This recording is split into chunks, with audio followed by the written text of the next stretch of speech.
Hi everyone, this is Jeanne, and in this lesson we're going to be looking at the rhetorical appeals. So just bear with me while I get to the right slide. So this really builds off the work we've done. Now that we know how to summarize texts ethically and accurately and concisely, we're ready to look at text in a different way, analyzing and evaluating how people go about making their arguments to influence people, to persuade people. And so these are some of the most common rhetorical appeals that we'll be looking at. You may have studied some of these in high school, but often they're taught in a more complex way in first year writing. So even if you're familiar with some of these terms, definitely pay attention because we're going to be looking at them probably in a slightly different way. So the main appeals that we'll be looking at are ethos, pathos, logos, and this is one that's studied less often in high school, kairos. So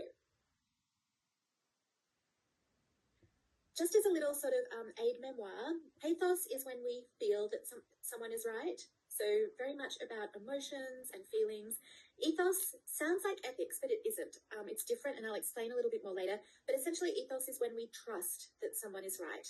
And logos, again, sounds like logic, but that isn't really an accurate description of logic.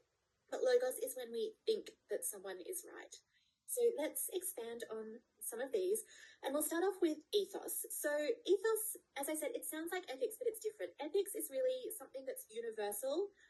So for instance, this idea that medical professionals should do no harm, that's something that's like a universal ethical consideration.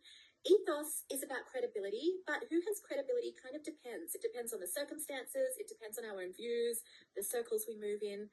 So people don't just have or not have credibility. It's possible for someone to have a lot of credibility with certain people or certain groups and not so much with others. So it can change. It's situational and context-based.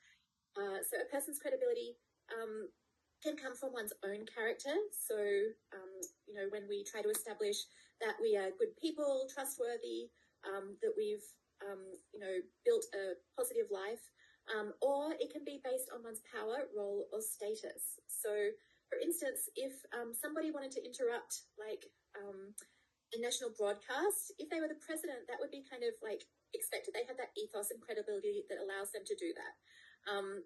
So to use one's ethos in an argument is not always an ethical strategy, though, or form of communication. It's possible to use your power in an unethical way. It is different from ethics. There's two different types of ethos, situated and invented. So situated ethos is when somebody has credibility based on their role, status, position, reputation, and power in a particular situation. The red is standing in relation to the audience and situation. Situated ethos often involves stereotypes and implicit bias, though. So, for instance, if, I, as your teacher, you will probably give me a certain level of credibility when I give you feedback, right? If I was to go into an engineering class or a mathematics class, I would not have so much ethos because that's not my level of expertise, right? Then there's also invented ethos. So this is how we work to create credibility when we may not have that automatic credibility in a situation. So for you as students, you would work to create your ethos by showing me that you've done your homework, you've done your research. Other ways we can build our credibility is to show goodwill towards the audience. So if someone's giving a speech and you notice that they maybe make reference to the audience, maybe concerns or questions that the audience might have, if they make references to, the audience's experiences, that's definitely them trying to build that credibility, build their ethos with the audience. Showing your good character, when we see politicians talking about how they've volunteered in their community for many years, things like that, that's definitely them trying to establish that they're of good character, right? Some people will automatically have ethos.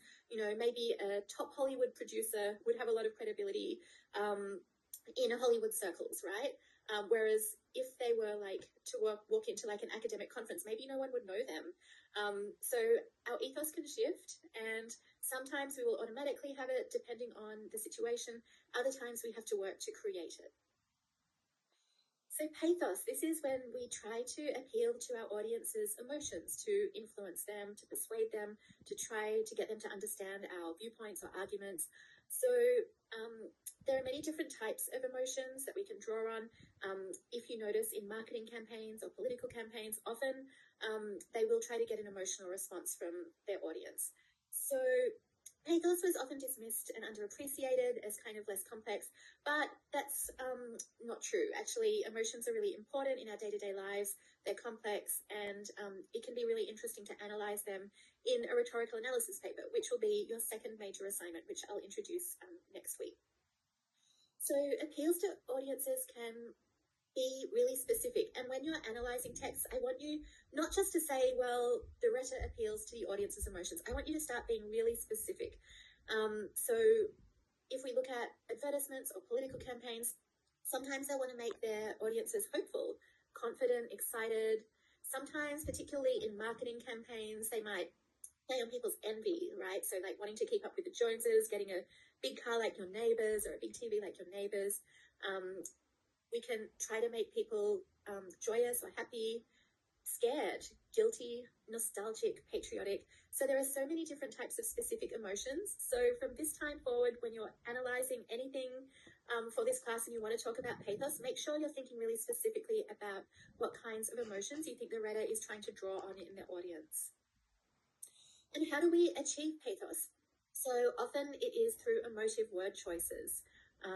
Telling a story or an anecdote to give a human face to an issue.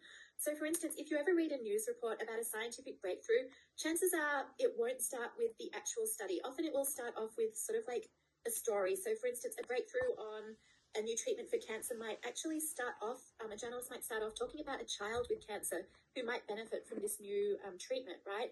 And then it will start to talk after like this kind of emotional hook. It might talk more about in detail about the scientific elements or like the statistics, right? So often journalists will try to draw in their readers or their viewers through a story that creates an emotional reaction in their audience and like sort of paints a picture or gives a human face to